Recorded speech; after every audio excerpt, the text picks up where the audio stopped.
Welcome to on TV on time on news top 5 news కి స్వాగతం. ముందుగా 2024 సార్వత్రిక ఎన్నికలకు అంతా సిద్ధమవుతోంది. ఈ వారమే ఎన్నికల షెడ్యూల్ విడుదల కానున్నట్లు తెలుస్తోంది. జమ్మూ అండ్ కాశ్మీర్ లో ఎన్నికల సంఘం ప్రతినిధి బృందం పర్యటన రేపటితో ముగియనుంది. ఆ తర్వాత 1-2 రోజుల్లో లోక్సభ ఎన్నికలకు తేదీలను ప్రకటించే ఛాన్స్ ఉంది. లోక్సభతో పాటు ఏపీ, సిక్కిం, అరుణాచల్ ప్రదేశ్, ఒడిశా వంటి రాష్ట్రాల అసెంబ్లీ ఎన్నికలకు కూడా షెడ్యూల్ వెలువడనుంది. పౌరసత్వ సవరణ చట్టం అమలుకు కేంద్ర ప్రభుత్వం నోటిఫికేషన్ జారీ చేయడంపై తమిళ హీరో తమిళగా వెట్టి కలగం పార్టీ అధ్యక్షుడు దళపతి విజయ్ స్పందించారు. కేంద్ర ప్రభుత్వం నిర్ణయంపై అసహనం వ్యక్తం చేశారు. తమిళనాడులో సిఏఏను అమలు చేయొద్దంటూ రాష్ట్ర సర్కార్కు విజ్ఞప్తి చేశారు. పౌరసత్వ సవరణ చట్టం అమలు ఏ మాత్రం ఆమోదయోగ్యం కాదని, రాష్ట్రంలో దీన్ని అమలు చేయకూడదని అన్నారు. టీడీపీ, బీజేపీతో పొత్తులో భాగంగా జనసేనకు సీట్ల కేటాయింపుపై పవన్ కళ్యాణ్ కీలక వ్యాఖ్యలు చేశారు. ఏపీ భవిష్యత్తును దృష్టిలో ఉంచుకునే టీడీపీ, జనసేన, బీజేపీల మధ్య సీట్ల పంపకం జరిగింది.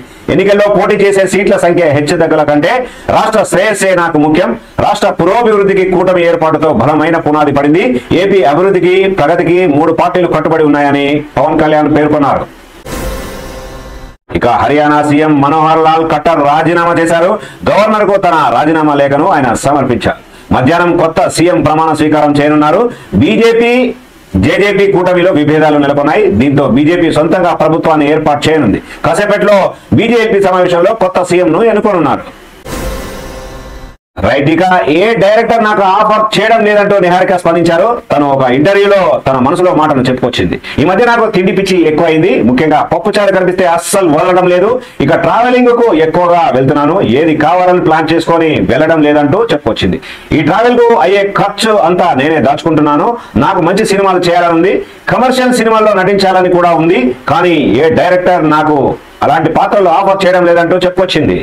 ఇవి ఇప్పటివరకు నా టాప్ 5 అప్డేట్స్. తాజా అప్డేట్స్ కోసం చూస్తూనే ఉండండి on TV. This is Balu signing off. నమస్తే.